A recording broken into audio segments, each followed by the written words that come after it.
Welcome to 99 zu 1.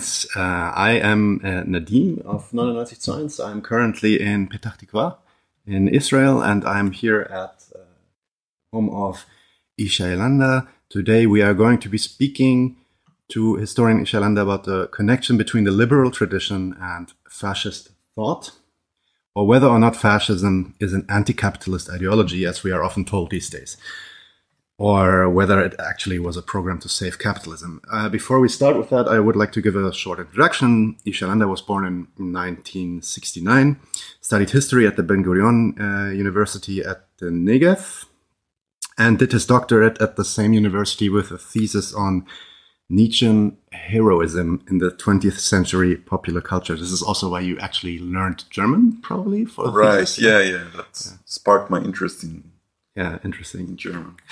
He's currently a professor of history at the Open University of Israel in the Faculty of History, Philosophy, and Jewish Studies. He researches the history of modernity, popular culture, and the history of ideas, in particular, the Marxist, liberal, and fascist history of ideas.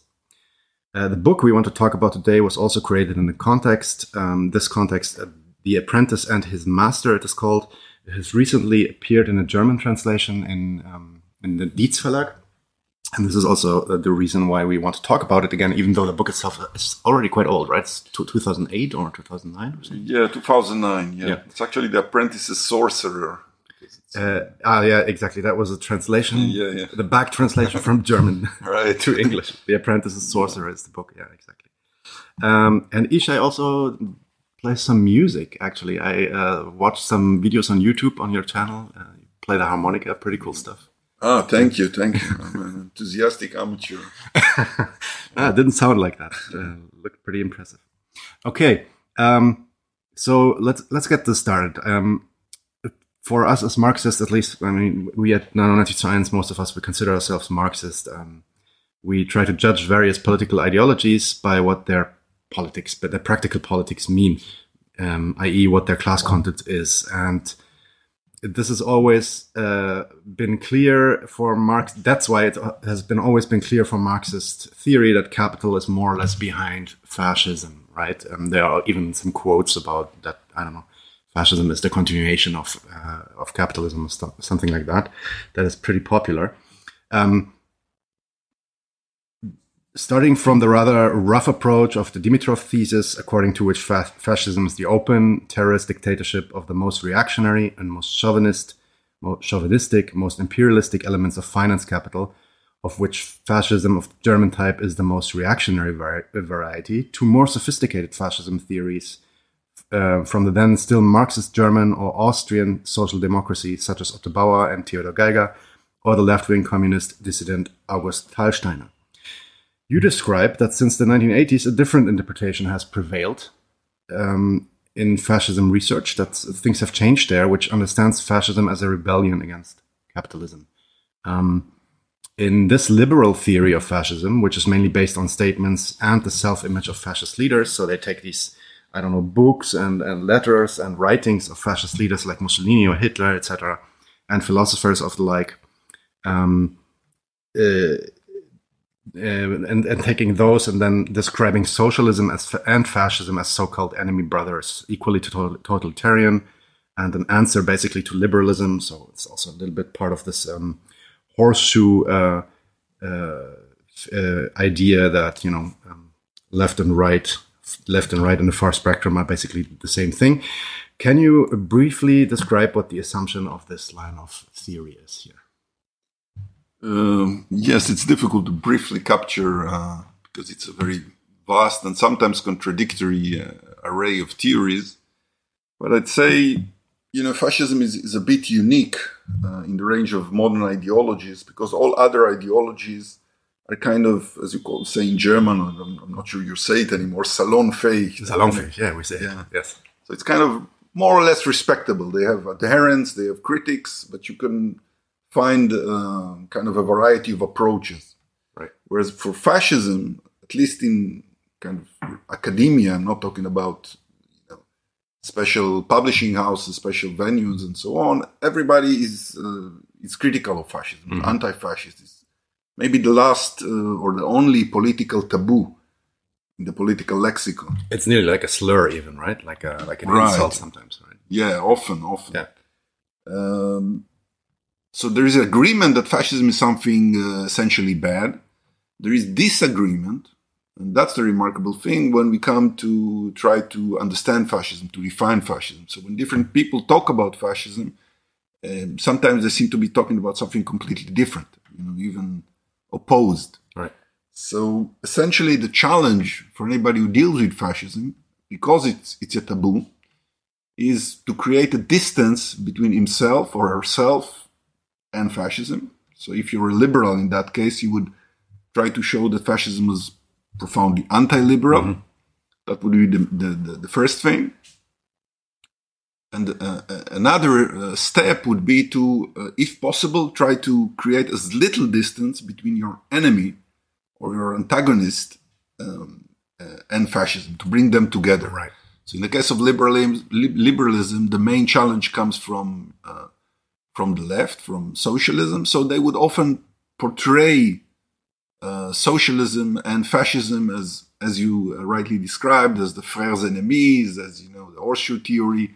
They're actually very similar. Mm-hmm. So this gives us a picture of liberalism as caught in between these two supposedly antagonistic forces that actually have many parallels. And I would say the differences are not denied altogether between socialism and fascism, because obviously there are many differences. Yes. But they are downplayed. So, and the main common denominator, I'd say, is the supposed reliance of both fascism and socialism/communism on the masses. Mm-hmm. Mass politics. Yeah, mass politics, on the, demagogic and rabble-rousing kind of politics, which is essentially directed against the liberal center, against the notion of liberal democracy, which is supposedly responsible. It's run by reasonable and trained elites that take wise decisions, political and economic, and so on. And so from both the extreme, the fascist right and the socialist left, come this mass challenge to this respectable and reasonable, supposedly, decent center. Right. And you would have many examples of that. So, for example, Peter Sloterdijk, who's one of the leading German philosophers, in one of his books, he described Nazism, which is the most extreme form of fascism, as quasi-socialism from the right. Mm-hmm. So this is just one example of how the differences are blurred and they are brought together. And indeed, for him, it was essentially because it relied on the masses. Another historian, George Mosse, one of the notable cultural historians of the 20th century, later on in his work, he also drifted in that direction, and he made a link between the French Revolution and fascism. Mm-hmm. Why? Because the French Revolution brings the masses onto the political arena, and this climaxes. This is something that Mosse actually said. The climax of this development is in fascism. I see. So this is, I would say, essentially a way of self-defense from a liberal point of view, a defense of the status quo, of class society. Don't mess with it. Don't try to challenge it. Don't try to question the role of these elites that are running, the entire political game, and so on. So I would say, put very briefly, this is the gist of the theory. Right. Right. So there is this this guy Zev Sternhell. He's considered a pioneer of this interpretation of fascism. His book, Neither Right Nor Left: Fascist Ideology in France, was very influential. In his view, fascist ideology arises from a fusion of anti-Marxist and anti-materialist currents of socialism with radical nationalism. So Sternhell characterized fascism as revolutionary and strictly distinguished it from the traditional right. To what extent do you think Sternhell is typical of this type of theory of fascism? Yeah, well, I think Sternhell was extremely influential. If you have to name one scholar who really changed the way the mainstream, the consensus thinks about fascism, he would be that scholar. I wouldn't say that he was completely typical, because he had his own idiosyncrasies, and some things that thesis that he tried to advance didn't catch. So, for example, he said that fascism needs to be understood as something that was born as an ideology in France. Mm-hmm.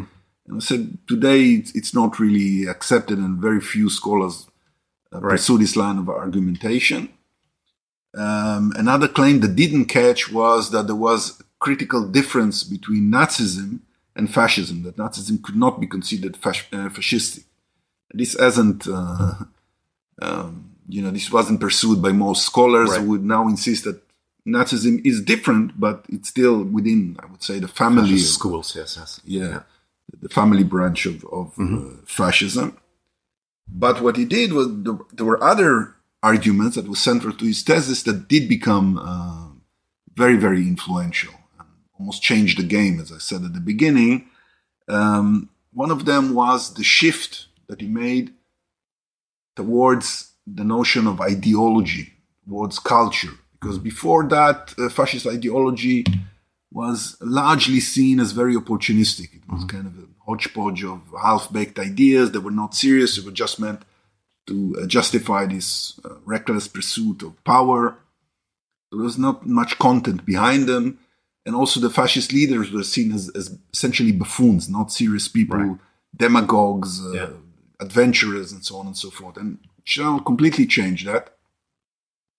He argued that fascist ideology was central, it deserves to be studied very, very seriously, that it was coherent. He actually said that of all modern ideologies, Sternl had a tendency to overstate his case in many instances. Fascism was the most consistent. Other ideologies compromised and kind of betrayed. Fascism was more loyal to its ideas. And this definitely caught up. And I would say that this was even something that many neo-fascists liked.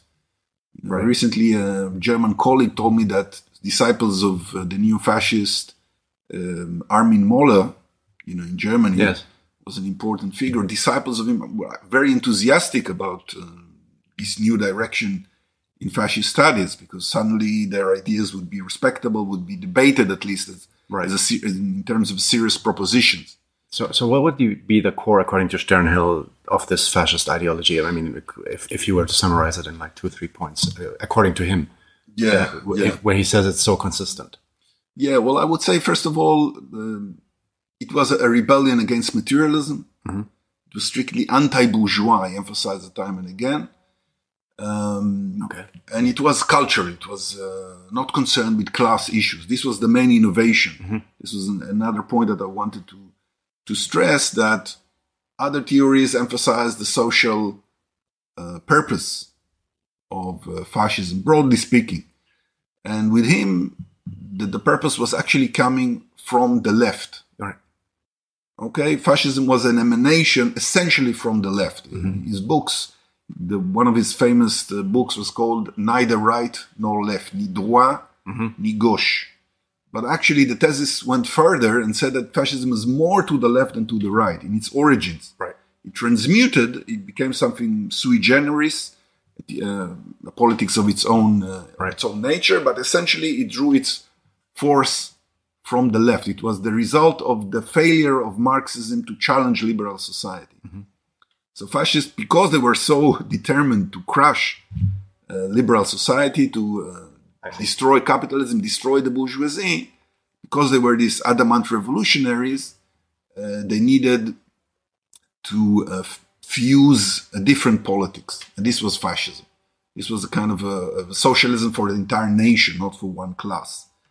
And this also caught up. And today, to a large extent, fascism is considered revolutionary. This has been prolonged by people like Roger Griffin, who insists on this point absolutely, that fascism cannot be seen as reactionary, cannot be seen as conservative, cannot be seen as defending bourgeois interests. It was something else, revolutionary, not exactly like socialism, but with certain parallels and overlaps.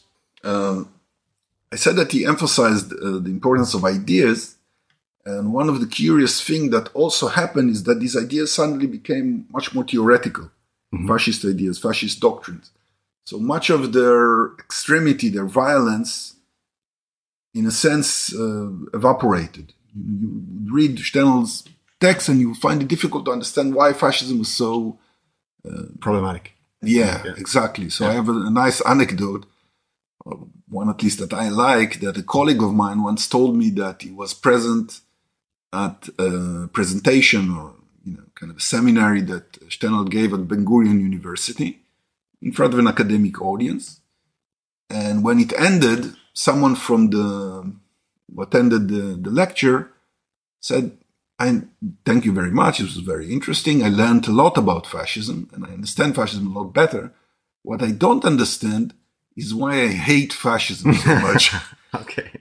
So this is kind of instructive of the way that the theory maybe over-theorized fascism, and it was kind of a genteel facade covering up the very ugly and violent and repressive, brutal nature of actual fascism. So abstracting from some of the essential features of the fascism in practice, basically. Of course. Yeah. Interestingly, in your book, it was also your aim to show that,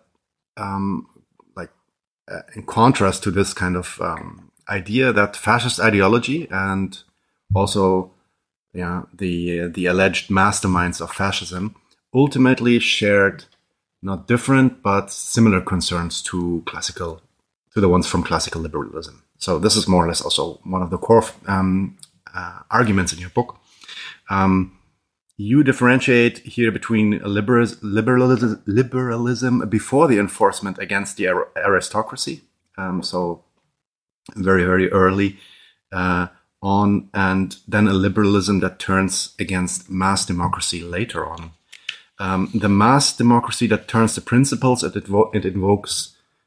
invoked against capital itself. So the idea is that the mass politics of, the beginning of the 20th century, for example, with very strong worker parties and worker movements that suddenly pose a problem to capitalist accumulation and to the bourgeoisie interest itself, now become a problem also for liberal ideology. So in your depiction, liberalism went from being like a progressive aggressor against feudalism, trying to establish bourgeois rule or fulfilling the bourgeois revolution, let's say, to a regressive protector of capital. Goes from being revolutionary, goes from being progressive to reactionary on the other hand. What changes took place in liberal thinking, and where exactly does fascist thinking connect to all these different strands of liberal thinking? And how is it that you kind of draw a connection between, you don't say that fascism, of course, is a consequence of liberalism in the sense that it's something determined to happen, but there are connections there. How do you draw these connections? Oh, well, this is the theme of the book, which is several hundred pages. So I'm just trying to, what I'd say, I think from the very beginning, there were inherent tensions within liberalism. When you think about liberalism today, or at least if you think in agreement with the common doxa, we think about something that's very open, the notion of the open society by Karl Popper and so on. Liberalism opens up political freedoms. It gives individual rights, protection before arbitrary law, and so on and so forth, which is an element of truth. What is neglected is the degree to which liberalism from the very beginning also restricted the political arena, restricted political freedom. And the reason for this restriction was that liberalism instituted private property as a sacred tenet at the heart of political life. Right. So politics from the very beginning was defined as something that had to defend private property. It was not entitled to challenge it. Okay, so this was, at the beginning, this was seemingly progressive because it was against the powers of the king, against the powers of the aristocracy in some cases. But the more, history developed, it became clear that it was also very much against the power of the newly accrued power of democracy, of the masses, of the people. So this was a very strict opposition to progressive taxation, any taxation that is not, seen as legitimate by the very wealthy. And that was Locke's exactly. Yeah, Locke was adamant on that. Yeah. Absolutely. So you would see from the very beginning there was this vacillation, I would say, between these two tendencies. So, for example, in America, in the United States, on debates surrounding the Constitution, the Federalists were very much kind of economic liberals. Property is the basis of everything. And it's even stated there that the dictatorship is a possibility. They relied on Roman tradition. If essentially like property, emergency rule or something like this. Exactly. To defend what? Essentially property. And there were other factions within American liberalism, like Jefferson, and these people that were very critical. They were the anti-federalists, and they were saying this is monarchy essentially. Right. You are limiting the powers of the people, and so on and so forth. So there was this open question. In France, it was the same thing. When Abbé Sieyès, during the preliminary stage of the French Revolution, he seemed extremely open. What is the third estate? Everybody. But then almost immediately there were introduced these differences between the active citizens, people who could vote, who could exercise political influence and power, and the passive citizens, the huge majority of the third estate, which was most of the people vis-à-vis the aristocracy, they were denied political rights. And this already had implications during the revolution itself. And later on, once the monarchy, in the case of France, was gone, as you said at the beginning, mass democracy became ever greater challenge. So it had to be delimited. And here, many liberals started to flirt with dictatorial options. Even the most illustrious, you can take the case of Tocqueville, Alexis de Tocqueville, who is considered a champion of freedom, warning against tyranny, actually supported during the 48 revolutions very strict dictatorial measures against the people, against the workers of Paris.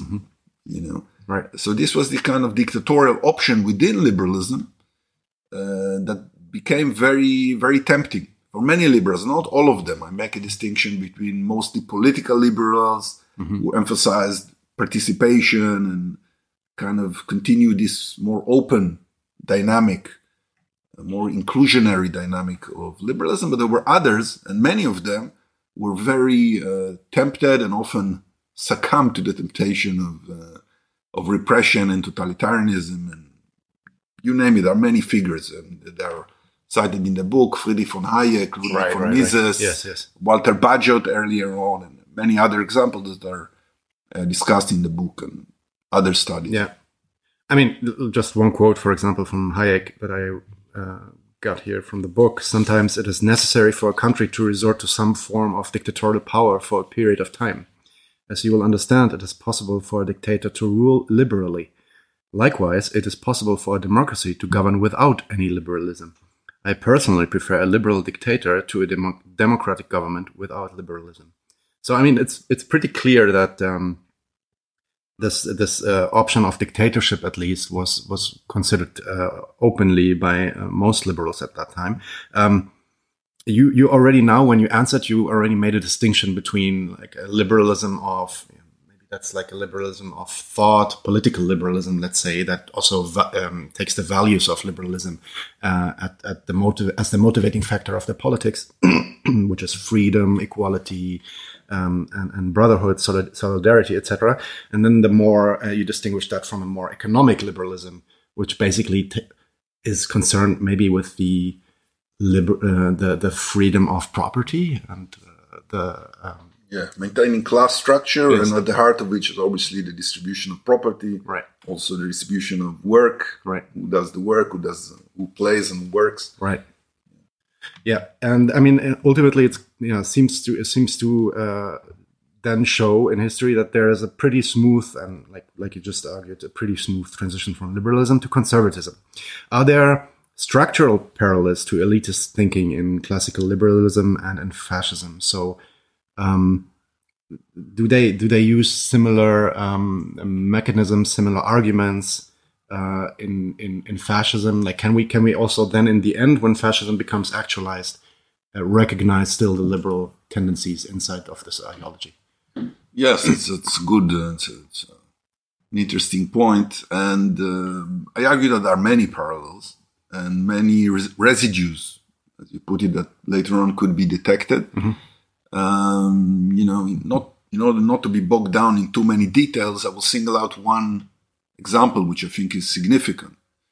If you look, for example, at individualism, the notion of individualism is supposedly the most clear distinction between liberalism and fascism. Liberalism, you think about as individualistic, defends the individual. Fascism is collectivist. It runs roughshod. Everybody wears uniforms. And exactly. So here, supposedly, we face, a very obvious difference. But in fact, and this I discovered during my studies, when you read fascist texts, they are often very individualistic, very defensive of individualism. And this is a paradox which I think we need to dwell on. And what I argue in my book is that actually we need to make the distinction between essentially two modes of individualism. Okay, so the first individualism is, I would say, horizontal individualism, where every person is born an individual, remains an individual all of his or her life. So as we're speaking, I'm an individual, you are an individual. If you go to the street, everybody there is an individual. It doesn't mean that we're equal in our abilities or in the way we look or whatever, but essentially we're all individuals. And what this implies politically is kind of, I would say, a democratic structure where everybody gets a say in the way that the affairs of the country or the world are run. So that has democratic implications. There is another understanding of individualism, which is very different, and which you say, this is essentially rubbish. Not everyone is an individual. Individualism is actually the precious gift of the selected few. Most of us, the huge majority of people are not individuals in the real sense of the term. They are herd people. Sheep, exactly. They are the enormous gray masses without any distinctive abilities, without any distinctive view of the world, and so on. So individualism is something very unique. It belongs to the elite. It belongs to special geniuses almost. This is something that you will find in classical liberalism. For example, when Mill speaks about individualism is very rare and they are the salt of the earth. And in fascism, you find something actually similar in fascist thoughts. For example, Charles Maurras, the French arch-conservative that had many affinities with fascism, he said, what? So you take two blades of grass, they are both individuals. This is doesn't make sense. This is nonsense. Individualism is only these great geniuses. When you start to think about individualism like this, you see that fascism in many ways saw itself, and you start to understand its claim to defending individualism. Modernity was massified, was gray, was anonymous. The leader was basically swallowed up by parliament, by the gray multitudes. So the leader would be the great individual, would take responsibility, would make great decisions. The leader was also kind of an individual genius in the way it was construed, because he was a great artist. Many fascist authors and writers draw this parallel. What is the leader? He's an artist. He shapes the people like, someone who makes statues, works with clay. So there was a claim to individual greatness, and actually fascism in that construction upholds the value of the individual, delivers the individual and the individuals of the elite from this oppressed anonymity of modernity. And so you see that even in the supposedly clearest distinction between fascism and liberalism, there was actually a hidden affinity. So I think this is significant. And furthermore, if we look at the practical actions of fascist states, it becomes clear pretty fast that fascism was not at all an anti-capitalist movement. Wherever fascism took power, it crushed the unions, crushed the labor movement. Whether social democratic or Marxist, it doesn't matter. Work was disciplined. Sections of capital openly supported fascism. Others, of course, also didn't. It depends on the class situation there. The anti-capitalist attitude was therefore above all, maybe one can call it like empty phrases or justifying ideology, maybe. Working class slogans were used quite openly, nevertheless. especially from the Nazis. That's also one of the reasons why they called themselves National Socialists. The New Right repeatedly points out that Hitler, for example, must have been a socialist. After all, he was called a National Socialist. What does it mean when right-wingers say, or right-wingers like Spengler, Oswald Spengler, Müller von der Bruck, or the national claim that the National Socialists were social, or basically those. What does it mean when right-wingers like Oswald Spengler, Müller von der Bruck, or the National Socialists claim the term socialism for themselves? Actually, yeah. Well, I think that we need to understand the context in which they were using the term socialism, because today the far right doesn't use the term socialism. Although the ideas there is significant continuity. Why aren't they using it today if they are so socialistic? Yeah. Because today socialism is largely discredited. It doesn't have this great electoral promise. Right. Back then, you go back 100 years, socialism was very much considered the force of the future. Right. So if you came from the right and you wanted to achieve electoral success, you had to find some way of presenting yourself as popular, as good for the workers, and so on. So adopting socialism as a slogan was very useful. It was often done very cynically. So people actually were aware of the fact that what they were promoting very little or was actually anti-socialist, but they used it nonetheless. So you mentioned Spengler. It's a great example. He spoke about Prussian socialism. But if you look at what Prussian socialism actually means in his writings, it has absolutely nothing with socialism. Right. He's an extreme capitalist. It's Prussian capitalism. So he challenges the liberties that workers were able to get not under socialism but under Bismarck. So he laments the fact that the working day has become much shorter. Yeah, got it. He says workers aren't working on Sunday even. Even that's a problem for him. So if that's socialism, then a lot of them, they could appropriate certain aspects. So for example, the workers, to the extent that they work, that they do the work, this is great. I mean, all capitalists want workers to work. Right. So you had all of these sorts of religions of work and Arbeit macht frei, and, all different versions, and the workers are lofty and they are the backbone of the nation. As long as they work, as long as they know their place. And work harder and work more. Exactly. Right. So there was this religion and cult of work, which is is actually inimical to socialism, which wants to reduce. Yes. So Marxist socialism actually wants to reduce the amount of work that is allotted to the worker. So again, this is a measure of the critical difference between genuine socialism and the propagandistic one that we received from the fascists from the right. And it also becomes clear, I mean, was there any fascist strand that ever seriously, non-cynically questioned or brought up the question of property? Was the idea that, the property principle or the profit in the exploitation of the worker is something that needs to be questioned from fascist thinkers? Was it ever a topic?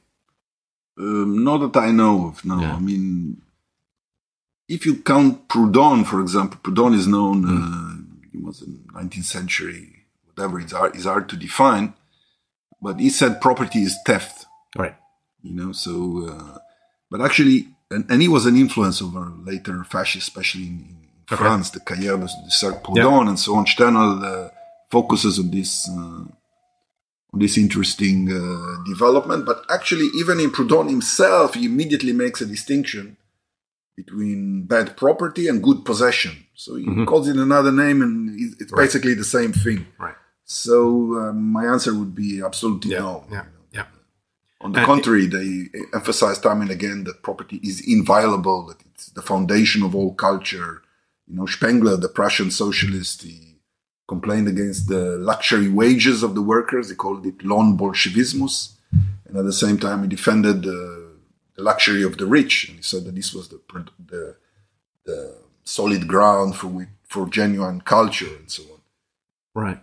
And what about class society? I mean, the idea that socialism ultimately has as its goal basically the abolition of class society, the transcendence into a classless organization of society. Is that something that fascism shared in some way? Well, they did speak in terms of classes have disappeared during the First World War. For example, this is an ideal condition. Of course, they didn't disappear.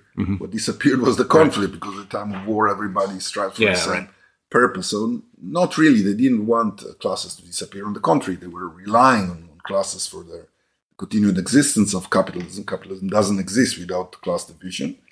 They were all for the maintenance of capitalism and class society. But classless slogans, again, to the same effect of socialism, you could hear them here and there. Right. So, I mean, is that, would you characterize this then as purely opportunistic, purely cynical use of, what's basically the fad of the day? Socialism was like big in that time, and they needed to have like some kind of connection to these kind of movements in order to achieve their goals, which was ultimately power and the establishment of, the rule of a narrow elite over society. Much of it was propagandistic and cynical and openly cynical. Right. So Spengler later on, when the Nazis were already in power, reflected on his book Prussian Socialism, and I said, I called it Prussian and I called it socialism. What do words matter? So he was very cynical about it. Others maybe fooled themselves. It's difficult to know. I mean, advocate a theory maybe. Right. To what extent you're actually invested in it or not. I would say this, though, that when you think about capitalism, the anti-capitalism of some fascists is often brought up as evidence that they were revolutionary, they were radical, affinities with the left. And this, to me, is a conceptual misrepresentation, misunderstanding, because capitalism is a very contradictory system. It has many facets, many vectors. Capitalism, for example, this is something that I'm very interested in, creates, because it needs customers, needs to sell its product, expands consumerism, for example. So, Marx himself was the greatest critic ever in terms of radicalism and in terms of understanding of capitalism, was actually very appreciative of some aspects of capitalism. So he spoke about the civilizing mission of capital, the historic mission of capital, the civilizing aspects of capitalism. These are things which almost sound, inconceivable today. Very few Marxists would continue to do so, but Marx did. No, absolutely. And he did this for a reason. Right. And what I would say is that, therefore, because capitalism is so contradictory, it's possible to be anti-capitalism for reasons that are anti-socialist. Marx saw socialism is building on capitalism, on the development of forces, socialization of labor, expansion of needs, and of the ability to consume, material advance. All of this was spurned upon by many fascists. They wanted the masses to work hard. They were suspicious of the increased consumerism of the masses. So Mussolini would say, fascism is against comfortable life. They were obsessed about it, this kind of society that developed into a more horizontal, individualistic concept with greater enjoyment for the masses and so on. This was very worrisome, and this was also detracted from the ability of society to do war, as far as they were concerned. So this is an important distinction. Anti-capitalism is not enough. We need to ask, what does anti-capitalism entail? Is it progressive or is it reactionary? Looking back to the kind of warrior case that existed in the Middle Ages, as many fascists did. And I would argue, if I had to condense it into a formula, would make a distinction between eudaimonic capitalism, which opens up, it tells you that your happiness is important as a customer. We want to make you happy. Your well-being is important. We shouldn't discard this. Yes. Yeah, we shouldn't discard this. This is has cultural significance. Then again, there is this what I would call demonic capitalism, which is all about war and competition between individuals and nations, and so on. So I would say fascism was anti-capitalist in that demonic sense. You oppose the eudaimonic, the happiness, the pursuit of happiness, and very much stressed the inevitability of competition. It was very pessimistic in its view of human nature and the possibilities of, obviously, peace was discarded not only because it was considered impossible, it was considered undesirable. If we live in peace, we all decay, and so on. So there is a possibility for being anti-capitalist, but this isn't necessarily a good thing, from a left-wing perspective. It's not a value judgment in it of itself, right? Yeah, exactly. So a good example is maybe Georges Sorel, who was read by Mussolini. Yes. He repeatedly used as the ultimate proof of the influence of left-wing thinkers. He is repeatedly used as the ultimate proof of the influence of left-wing thinkers on fascism. Sorel is certainly an interesting figure. And he has an extraordinary reading of Marxism, or of Marx himself. But you actually do deny that he was actually a leftist, even though he had access to these kind of writings and had some ideas of that. What do you think made up Sorel's thinking then? Like, what was his basis? Yeah, Sorel is indeed interesting. Is used for Sternal. Is used as linchpin of the theory that fascism derived from a revision of Marxism. He calls it Sorel's anti-materialist revision of Marxism. And for Sternal, the story that he tells is that I already mentioned it at the beginning, because Sorel was such an adamant revolutionary, he hated the bourgeoisie, he hated capitalism, he wanted to destroy the proletariat, became conservative or compromised with the system via social democracy, so he needed to find another revolutionary outlet. This outlet would be fascism. So it was a crisis of socialism, and Sorel, the revolutionary, had to solve it via fascism, proto-fascism. When I started to read Sorel, this is what I expect to find, but I wanted to make sure, and I was astonished to find that the reality was extremely different. That Sorel was actually disgusted by the way that capitalism was suffering under social democratic influences, that he admired capitalism. His model was 19th century capitalism that was completely ruthless, without any workers' right, where workers were committed. And for him, very strangely, it's a kind of a bizarre and very idiosyncratic theory. Socialism is a way of creating antagonism again in society in order to reinvigorate the bourgeoisie again. So it was a very strange theory. Lenin, for a reason, called Sorel this agent of confusion. So he was actually extremely liberal in his understanding of the economy. He really wanted to liberalize the economy to the utmost possible extent. So he was not really a left-wing thinker, even if he flirted incongruently with some elements of Marx. He misrepresented Marx, essentially. Okay. Are there any other leftists apart from him on which this thesis of the influence of the left on fascism consists of? I mean, you already mentioned Proudhon. Yeah, exactly. Proudhon was a big influence over Sorel. Many of the strange features that you would find in Sorel actually derive to a large extent from Proudhon's own version. Proudhon was also extremely liberal.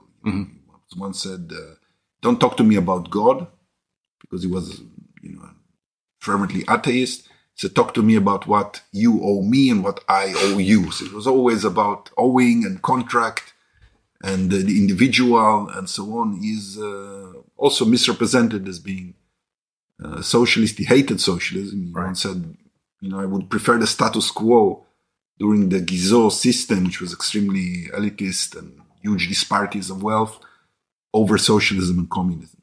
And a pretty Marx had some pretty vicious critiques of Proudhon also himself. Vicious, but justified. Exactly. Other people who might be mentioned, this ties up with the former discussion that we had concerning anti-capitalism from a right-wing perspective.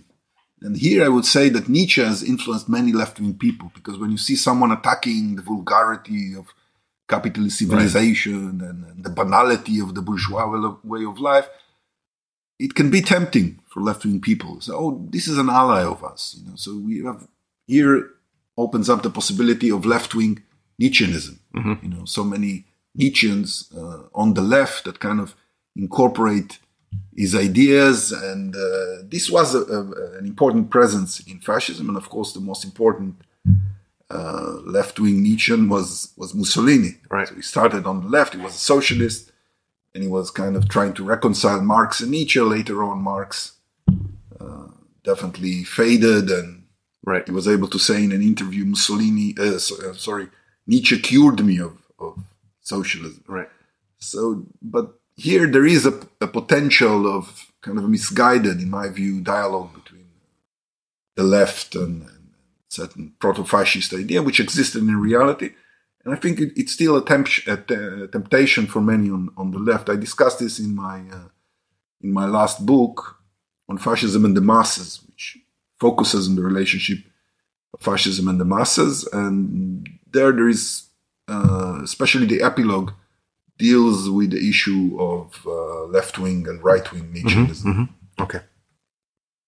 So we have basically talked about how the thesis of fascism basically being an extension of left-wing thought doesn't really hold up. We have talked about the idea that fascism is some kind of mass politics, and how also that doesn't really hold up if you look at what actually was both in their politics as well as in their ideology. Liberals basically the early liberals basically set up against feudalism, taking sides with the bourgeoisie, trying to establish property rights, being a revolutionary factor, turning then into a conservatizing factor as soon as, mass politics have gained so much power that they can actually threaten capital accumulation, and then siding with the capitalists and siding also with the fascists, who can then reestablish this kind of order. Yeah, at least some liberals.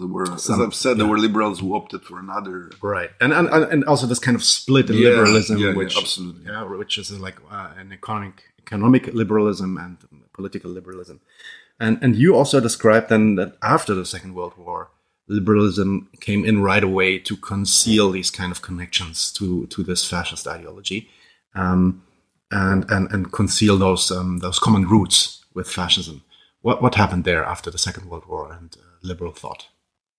Yeah, I think these connections become embarrassing, because the horror of fascism showed how destructive and how misanthropic fascism could be.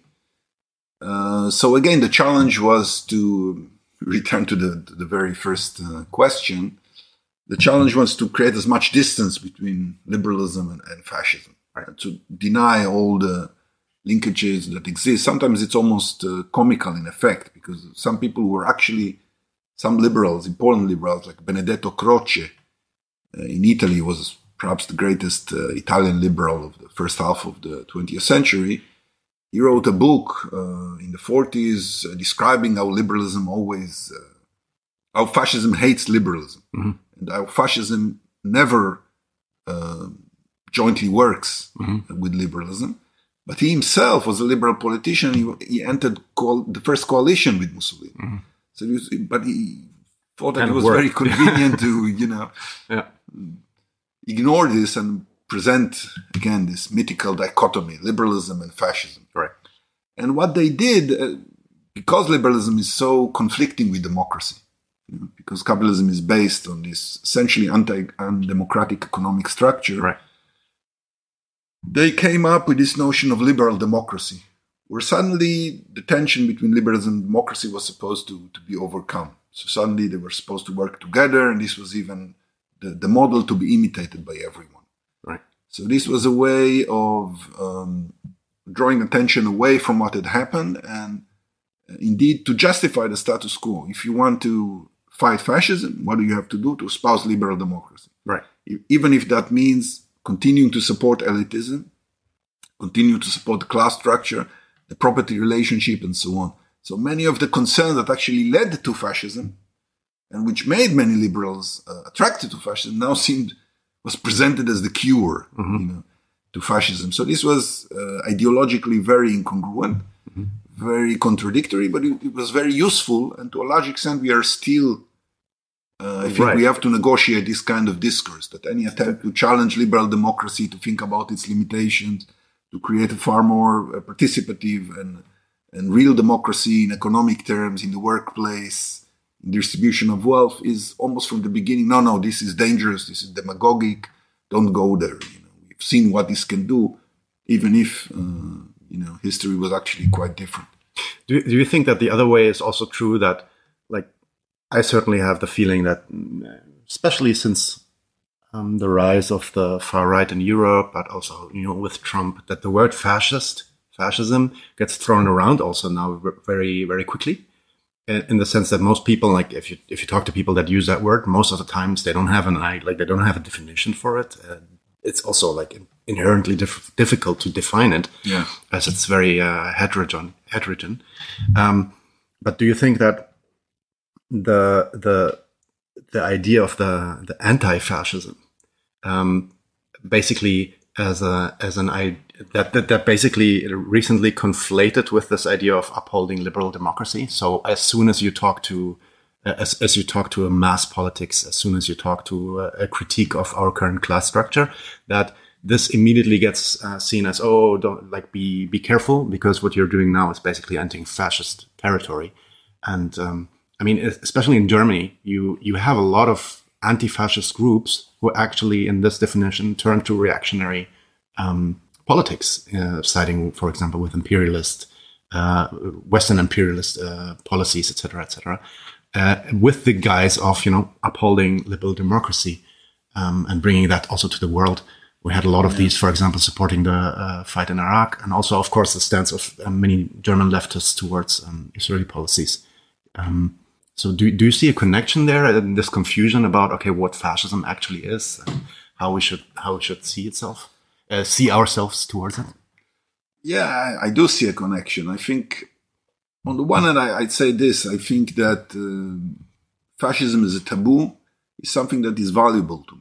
There are a lot of people who want to dismiss it, but I think that after we know what fascism and Nazism have done, it's useful to have this taboo to guide us. There are some tendencies in certain scholarly directions to essentially dismiss the uniqueness of the Holocaust, dismiss the uniqueness of Nazism. This was just business as usual. This is dangerous in my view. So I would say fascism needs to be upheld, some kind of a taboo, some kind of a guidance about territories that we should never reach. At the same time, yes, there is the banalization and there is the misapplication of this term, because just as fascism can be used and is used in different ways, the same applies to anti-fascism. If fascism is the masses going wild, then any elitist politics and conservative politics will benefit from supposedly being anti-fascist. So that's precisely why we have to conduct this debate on what fascism was, what it wasn't, and I believe that this can lead to a better understanding of what anti-fascism can actually mean, which to me at the present moment definitely means enhancing democracy, making sure that the masses are more participative, not less participative, as we're always told by upholders of the status quo. So So I have a very German-centric question in the end. So we have seen that the interpretation of two hostile brothers prevailed, especially in the 80s. So two hostile brothers, meaning socialism, fascism, being somehow the same or leading to the same. And in Germany, we had the so-called historian dispute, triggered by Ernst Nolte. And Germany also had its own debate on this question on, how does socialism stand to fascism? What is fascism? And how can we avoid,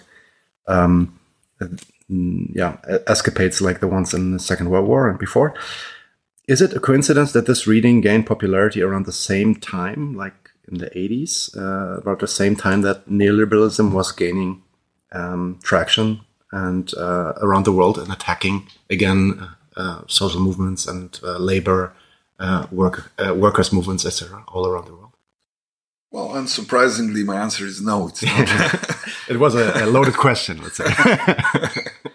It was not a coincidence. I think it was very useful because when neoliberalism started to operate. Its goal was to dismantle welfare state, its institutions, to put into question redistributive policies, however limited, that social democratic regime were able to gain.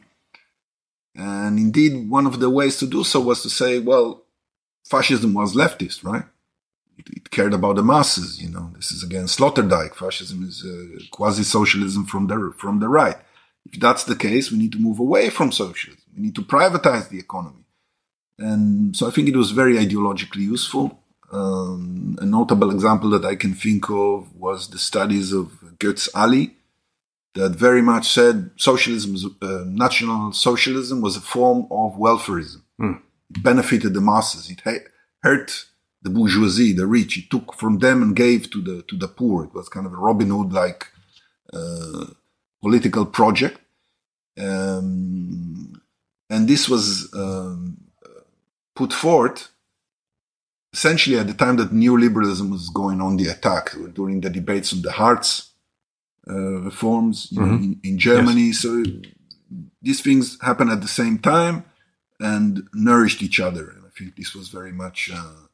So it's a very useful thing ideologically, and all these debates don't just have an historical value. They are not scholarly hair-splitting. They very much define how we understand the present, how we fight for the future. Right. I mean, one thing that just came to my mind when we talked about the mass politics is basically two questions. So the first question is that we've clearly identified that there is some kind of despise for the masses, both in in fascist ideology, as well as in let's say some liberal strands of the later liberal thought, or pre-Second World War liberal thought. Where is this despise coming from in both cases? Like, why is there this disregard to the masses?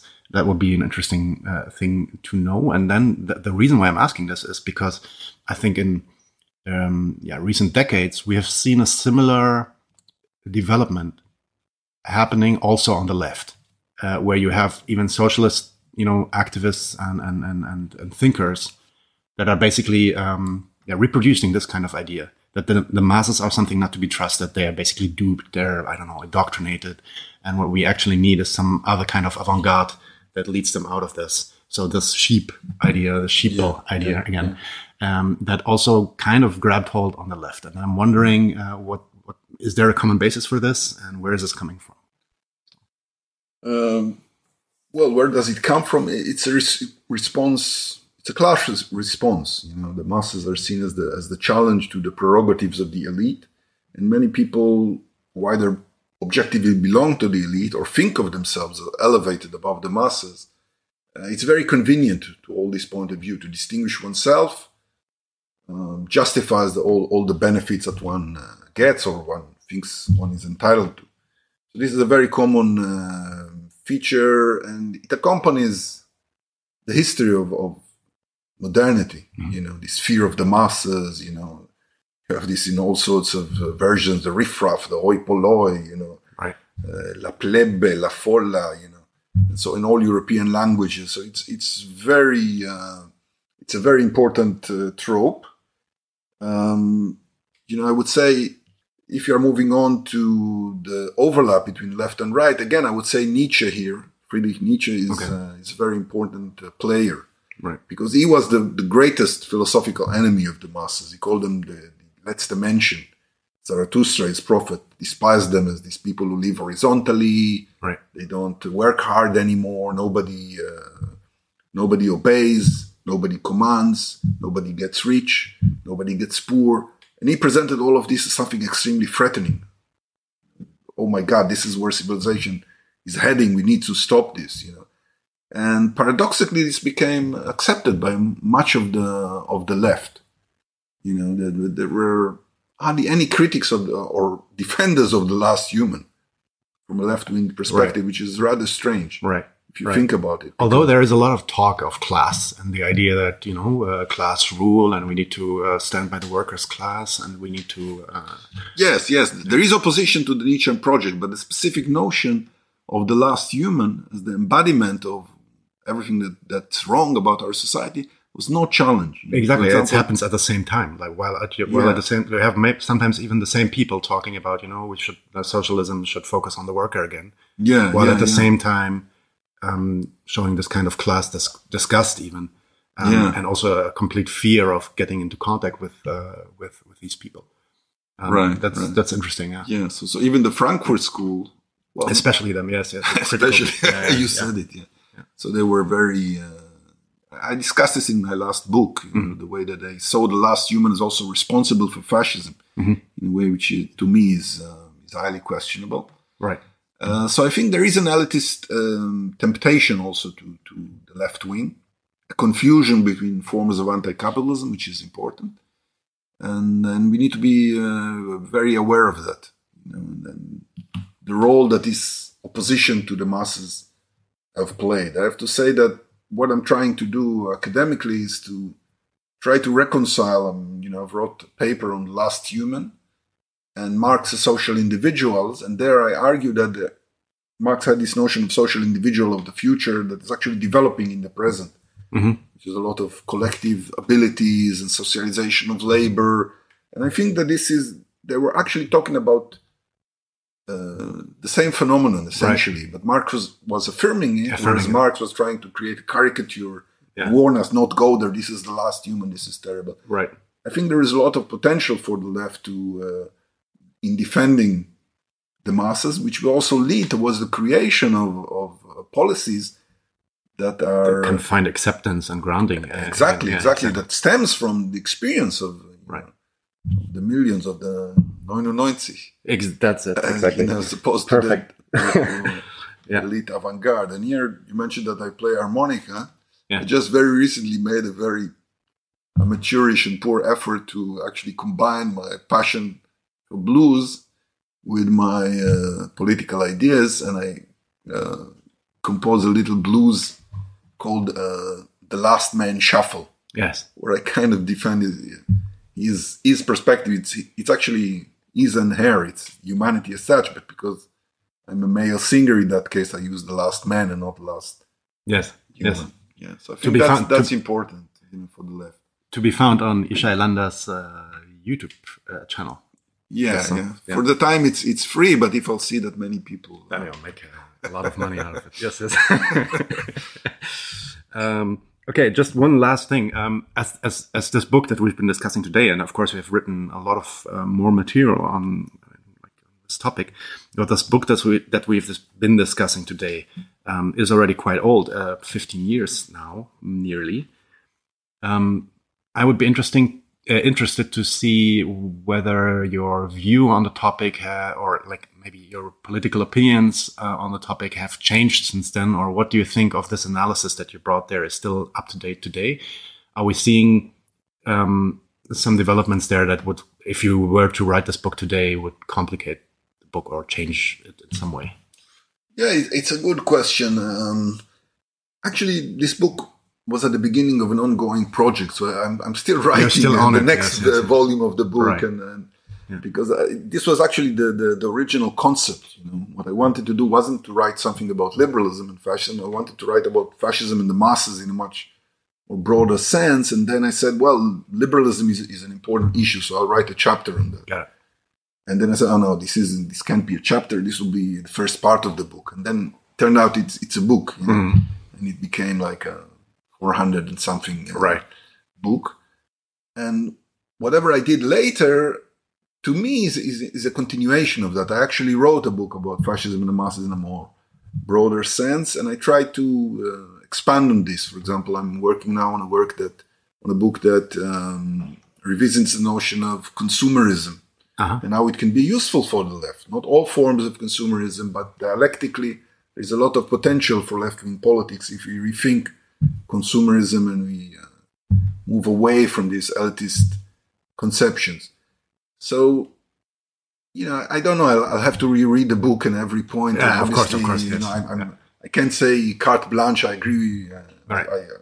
Everything represents my current views, but I would say essentially I'm kind of satisfied with the book. I think that it still at least represent my essential vantage point hasn't changed. Right. And that book on consumerism, do we know when it's going to be done? It's an old project of mine. I've already published an essay, which is important for the argument of the book because it takes Marx' approach to consumption. It deals with it, and just very briefly, Marx is considered often in left-wing circles as very much as an anti-consumerist. Right. Right. And the reality is quite different in my view. That's not the case, yes. It was very materialistic, very affirmative of enhancement of the masses starting the living, and so on. So I've already published this article, which, will give you some serious clues about what I'll do in the book itself. Okay. So, but, it's a long-time project, and maybe a year, maybe two. Okay, but I mean, if you would like to, we definitely have you on for that again, because that sounds very interesting. So I'd love to. I'm gonna take a look at the essay, and maybe we can already have something. Wonderful. Thank you a lot, Ishay, for inviting me to your home, and also for giving me the time for this interview. Thank you so much. It was a pleasure. Likewise. And with that, thanks for everybody listening and watching, and we are out. Leute, wir brauchen eure Hilfe. Wenn euch dieses Video gefallen hat, klickt auf Like, abonniert den Kanal und vergesst nicht das Glöckchen zu drücken, damit ihr benachrichtigt werdet, wenn wir neuen Content droppen.